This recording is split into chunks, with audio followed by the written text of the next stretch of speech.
Bonjour et bienvenue à l'émission La Parole vivante. Cette émission où est-ce qu'on prend la Bible et on découvre qui est Dieu et quel est son plan extraordinaire qu'il a pour nous. Aujourd'hui, à mes côtés, David Haynes. Salut, David. Salut, ça va bien? Oui, ça fait un petit bout. Je suis content que tu sois là. Oui. Et aujourd'hui, on commence une série qu'on ne sait pas trop quand ça va finir, mais on sait quand ça commence. Oui. Et ça, c'est aujourd'hui. Et on va commencer, on va explorer, on va survoler l'Évangile de Jean. Un évangile fort connu qui est un peu différent des autres, parce que Jean présente Jésus d'une façon un peu différente aussi. Et c'est ça qu'on va essayer d'aller chercher, d'aller explorer. Oui, exactement ça. Souvent, on voit les évangiles comme des biographies. Puis en fait, la plupart des gens, quand ils disent on veut voir c'est quoi la vie de Jésus-Christ, on veut voir son biographie, on lit les évangiles. Mais en fait, en réalité, les évangiles ne sont pas des biographies, puis l'évangile de Jean encore moins. Je dirais que c'est quasiment une apologie ou une défense de sa divinité, point. Et on va le voir au fil des émissions, encore une fois, il se proclame, et aujourd'hui, d'emblée, on va commencer avec ça, il se proclame, il se présente comme étant Dieu. Et dans la tête des Juifs, qu'il se fasse Dieu, ça ne fonctionne pas. Et même dans notre tête aussi, parce que si lui est Dieu, bien, il y a Dieu le Père, il y a Dieu le Fils, la Trinité. Oui. Attends un peu, il y a le Saint... Il va nous présenter le Saint-Esprit aussi. Oui. C'est quoi, ça, la Trinité? Donc, on va explorer ça. Il y a des choses qu'on n'aura pas les réponses d'une façon spécifique, mais on va pouvoir explorer ce que le texte, que la Bible, même dans son contexte général, peut nous dire. Donc, qu'est-ce que tu en penses? Je fais la lecture des 5 versets qu'on va essayer de couvrir aujourd'hui, et puis on va commencer notre discussion avec ça. Donc, j'aimerais vous inviter à la maison de tourner avec moi dans l'Évangile selon Jean, au chapitre 1, et je vais faire la lecture du verset 1 à 5. « Au commencement était la parole, et la parole était avec Dieu, et la parole était Dieu. Elle était au commencement avec Dieu. Toutes choses ont été faites par elle, et rien de ce qui a été fait n'a été fait sans elle. En elle était la vie, et la vie était la lumière des hommes.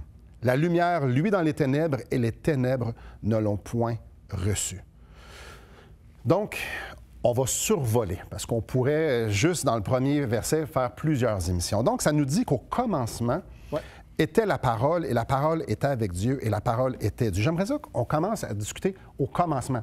Est-ce qu'il y a eu un commencement? Parce que si Dieu de toute éternité, si Dieu est éternel, le commencement, c'est quand? Ça c'est tellement une bonne question.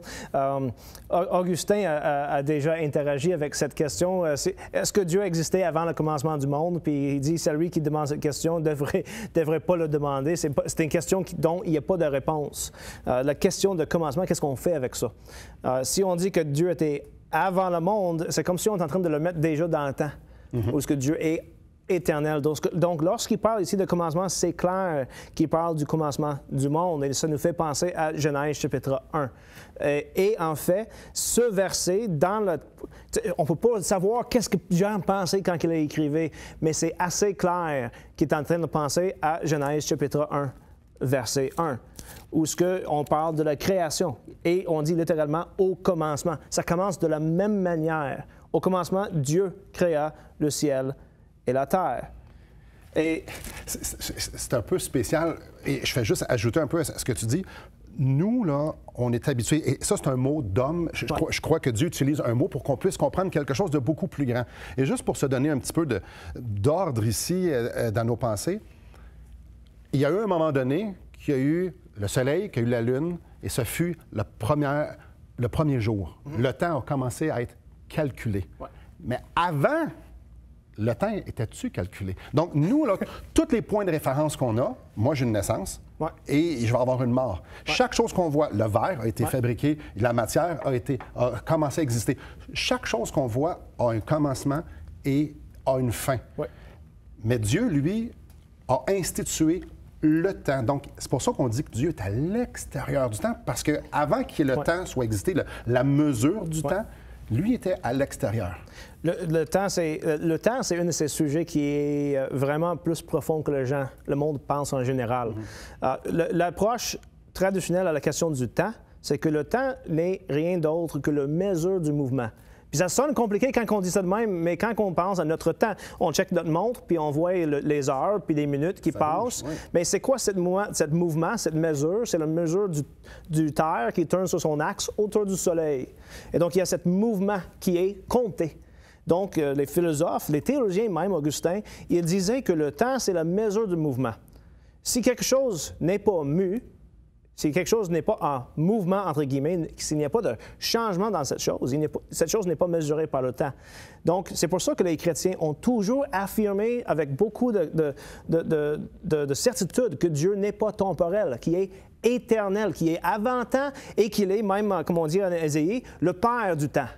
Okay? Il est celui qui a créé le temps, parce qu'il n'est pas mesuré par le temps, mais les choses qu'il lui a créées, puisqu'ils ont un début et une fin, puis quand on peut mesurer les changements, ils ont un temps. Et là, juste avant d'aller à la pause, on est en train de parler du temps et que Dieu était dans un état, était là de toute éternité, donc sans mesure de temps. Et ici, ça nous parle, au commencement était la parole, et la parole était avec Dieu. Donc, après la pause, là, ça nous parle on parle de Dieu, mais on parle de la parole. Ouais. Et on va voir que la parole, c'est Jésus-Christ. On va développer là-dessus, qui était aussi en dehors du temps, donc avant la création. C'est ça. Et ça nous en parle au verset 3, donc toute chose a été créée par lui. Donc, avant qu'il y ait quelconque chose créée, donc il était avec Dieu. On vient de découvrir, on vient de déballer un peu la Trinité là-dedans. Là. Oui. Donc, on va essayer de jongler avec ça, puis de le simplifier pour qu'on puisse tous comprendre du moins ce que Jean est en train de saisir ici, de nous dire et qu'on puisse le saisir. Donc, on va à la pause. On va déballer tout ça. Donc, restez avec nous. J'espère que votre cerveau est bien réchauffé. On est en train de plonger. On est dans un océan sans fond. On est en train de plonger directement dans l'existence même de Dieu. Donc, c'est beau, ça n'a pas de sens et c'est plus grand que notre capacité de penser. Et ça, c'est rassurant. Si on était capable de tout réfléchir Dieu, bien, Dieu ne serait pas plus grand que nous. Donc, c'est bon de pouvoir faire « je n'ai pas tout compris, ça donne bien, nous autres non plus ». Et ça, c'est rassurant. Donc, après la pause, on continue de parler de choses qu'on fait juste connaître un peu selon ce que la parole nous dit, mais ça nous ouvre la porte sur quelque chose de vraiment plus grand. Donc, Dieu. Reste avec nous.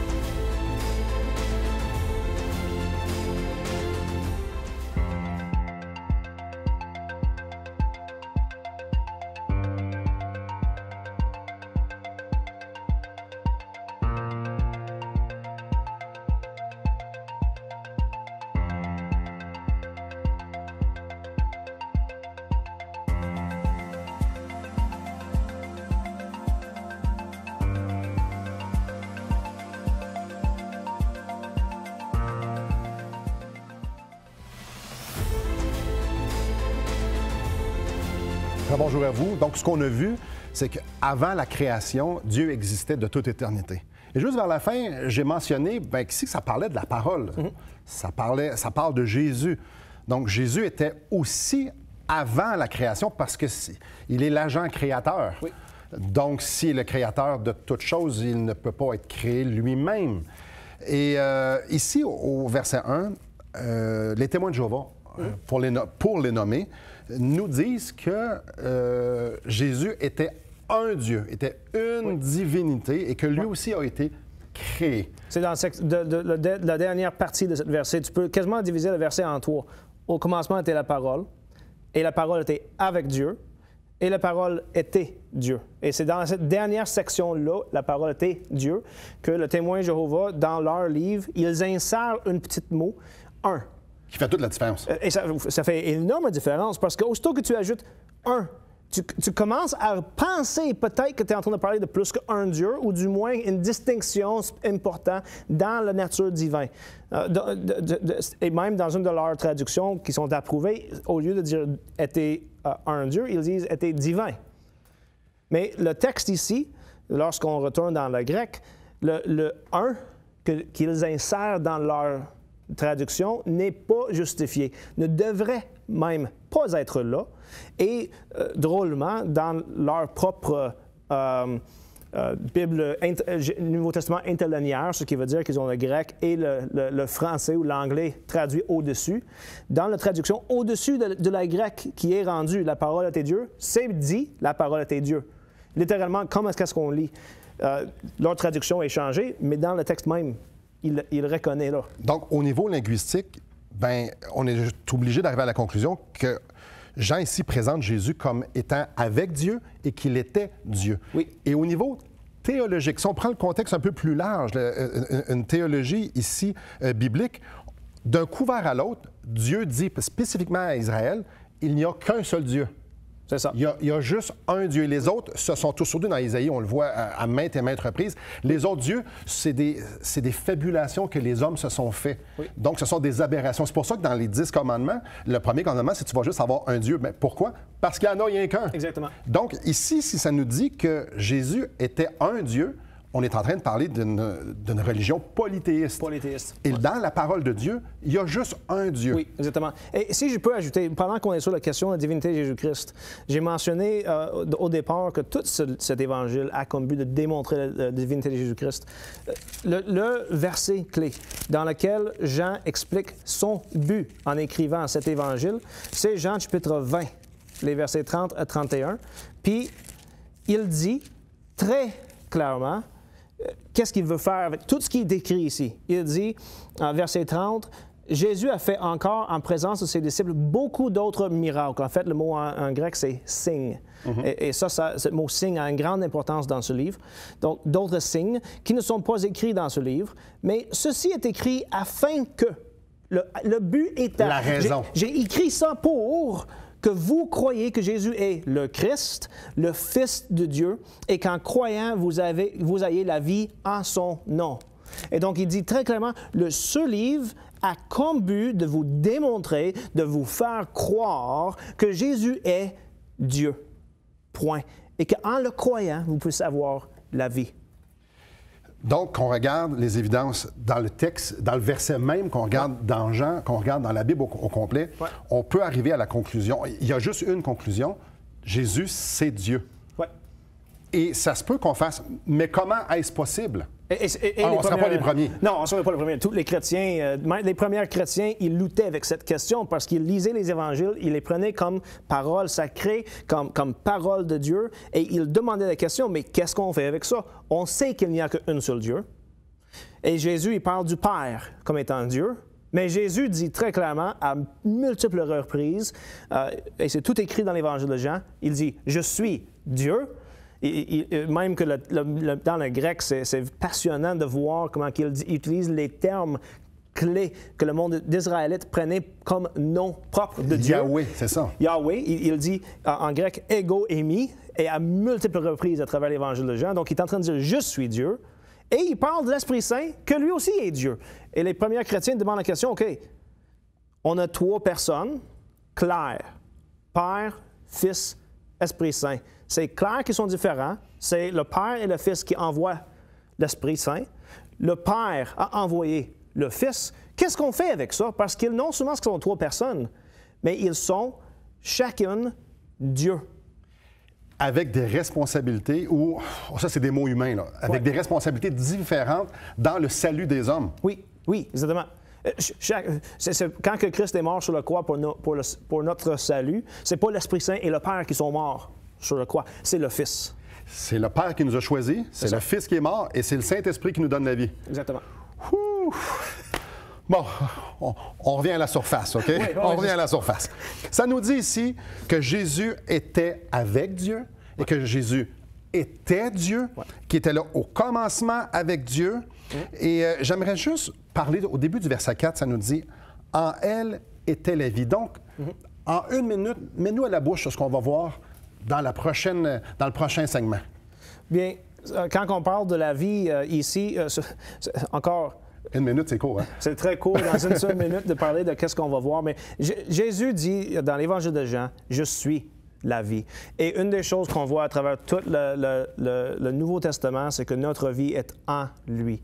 Quand on parle de Jésus qui est la vie et que la vie était la lumière des hommes, on est en train de voir, on pourrait dire, une nouvelle approche à qu'est-ce que la vraie vie humaine. Combien de fois qu'on parle de la liberté ou la vraie vie, la vraie joie dans la vie, en pensant que c'est hors de Christ quelque part. Mais en fin de compte, la réalité, c'est que c'est lui.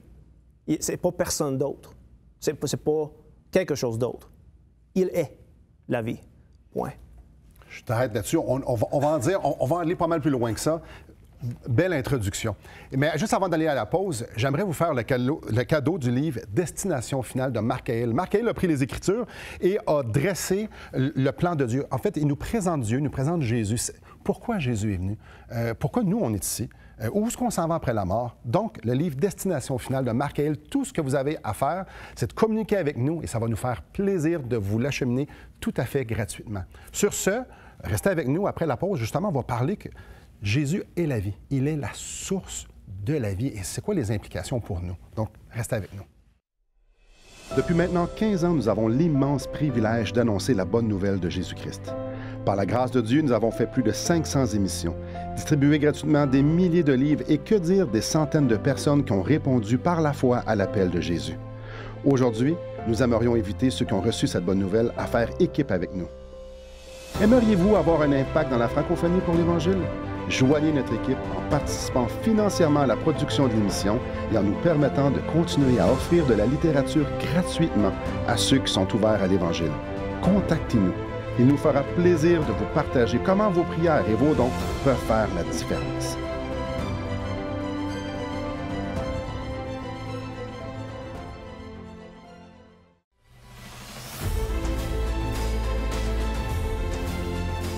Bonjour à vous.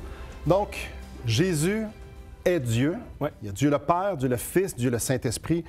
On va voir la présentation d'une façon détaillée tout au fil des émissions, tout au fil qu'on va explorer l'Évangile de Jean. Et ici, dans Jean 1, c'est vraiment clair. Jean 3, que ça nous dit que toutes choses ont été créées par elle. Et Jean 4, ça nous dit qu'en lui est la vie. En fait, il est la vie.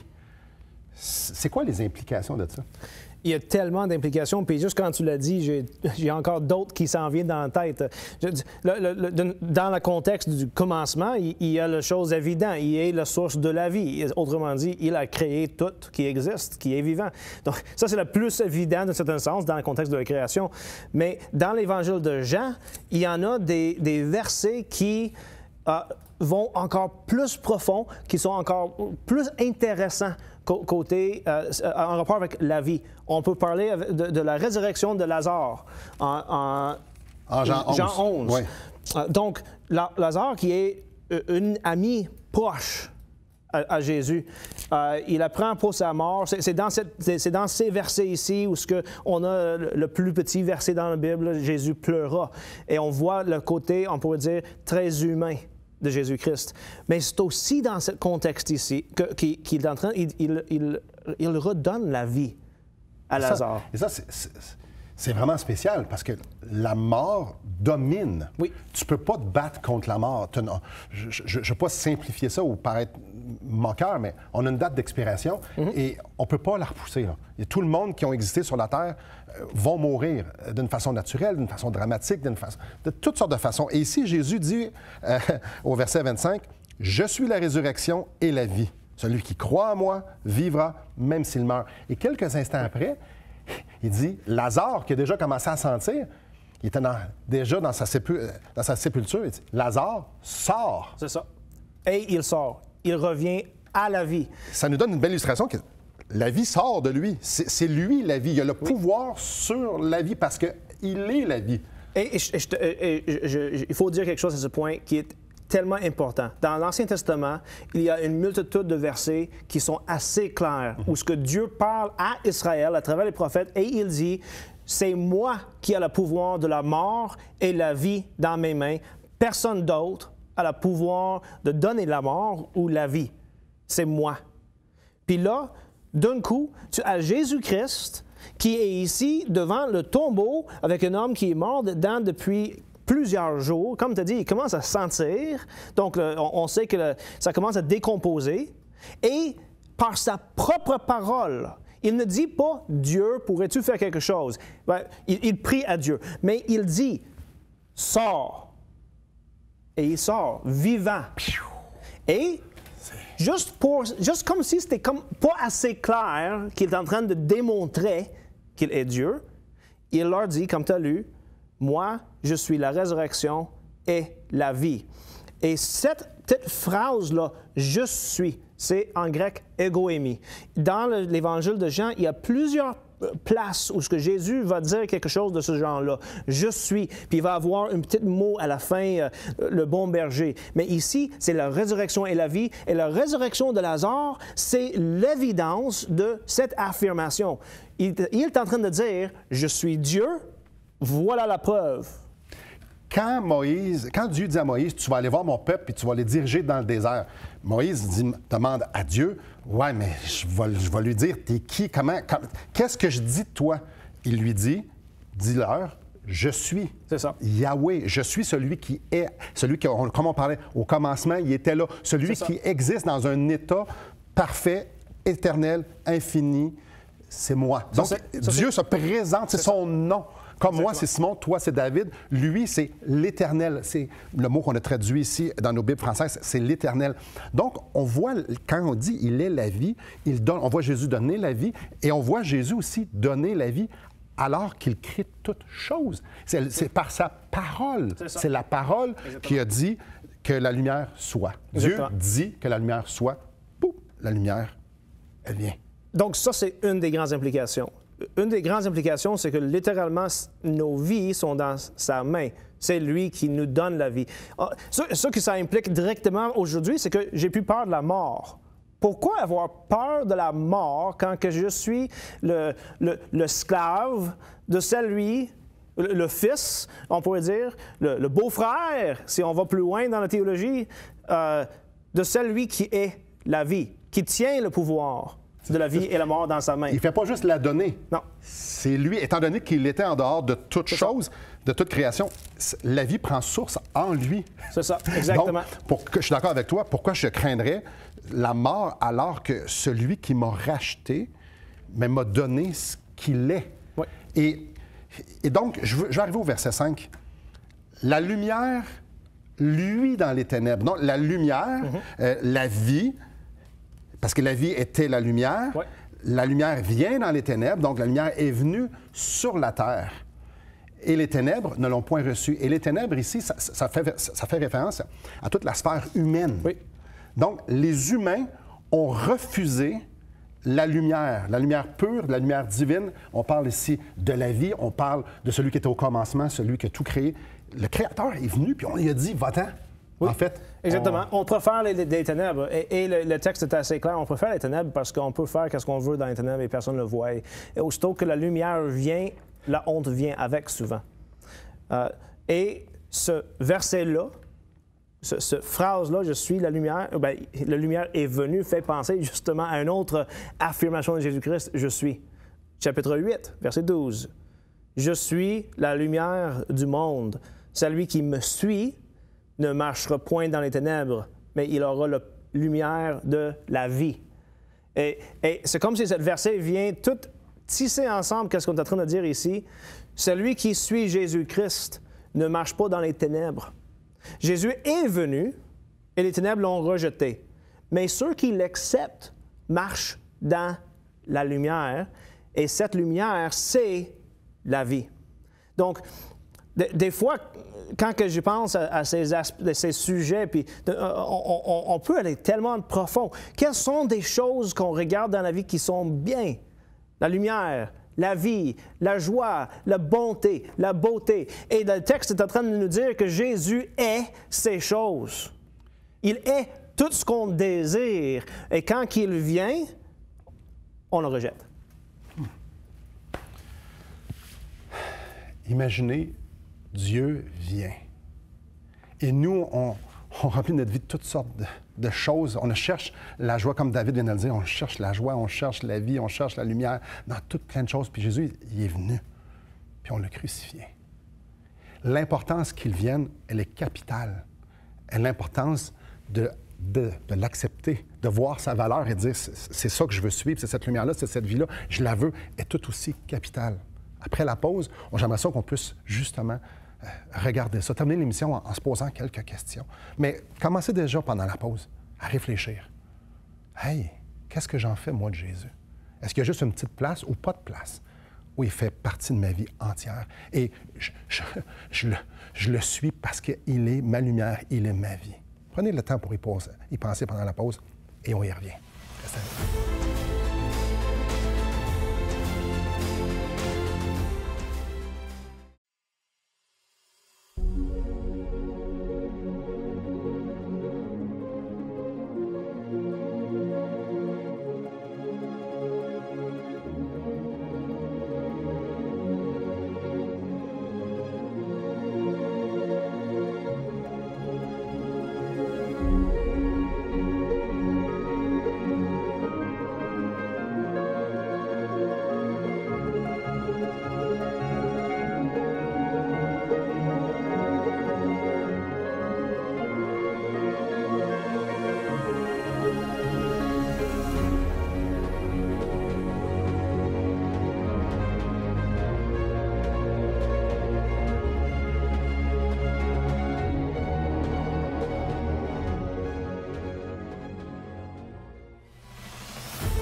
Bonjour, j'aimerais vous lire un verset qui va résumer les implications d'accepter la lumière, l'accepter la vie ou de la refuser. Ça se trouve dans Jean 3 au verset 36.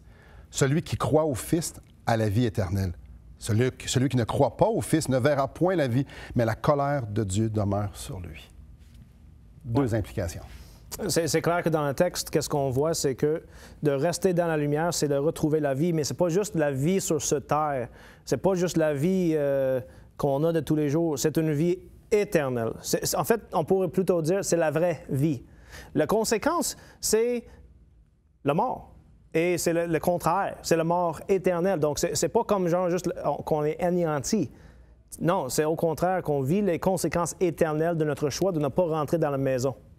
On pourrait peut-être un peu illustrer ça de même. On a un choix. Il fait noir dehors. La porte est ouverte. La lumière est ouverte. On a un choix de rentrer ou de rester dehors. Si on rentre, on va célébrer la vie éternellement. Si on reste dehors, on reste dans les ténèbres éternellement. Et c'est exactement ce que Jésus est venu faire. Jésus est venu sur cette terre pour venir mourir sur cette croix. Cette croix, à cause que ça, c'était la conséquence de mes péchés et des vôtres aussi. Et comme on le dit, il est la résurrection et la vie. Et il est ressuscité, ce qui prouve exactement qui il était. Et il nous donne la vie à tous ceux qui croient qu'il est la vie et qu'il est mort pour eux. Mes chers amis, il est impératif, c'est la décision la plus importante de notre vie. Qu'est-ce que je fais avec Jésus? Est-ce que je veux le prendre comme il est, comme il se présente à moi, comme étant Dieu fait chair pour venir me sauver moi? L'humanité, oui, mais moi. Ou bien non, bon, je m'arrangerai avec lui. Dieu nous dit, la colère demeure sur celui qui fait juste dire « Ah non, Jésus ». Soyez réconciliés avec Dieu, je vous en supplie. Merci beaucoup, David. Merci à vous et que le Seigneur vous bénisse.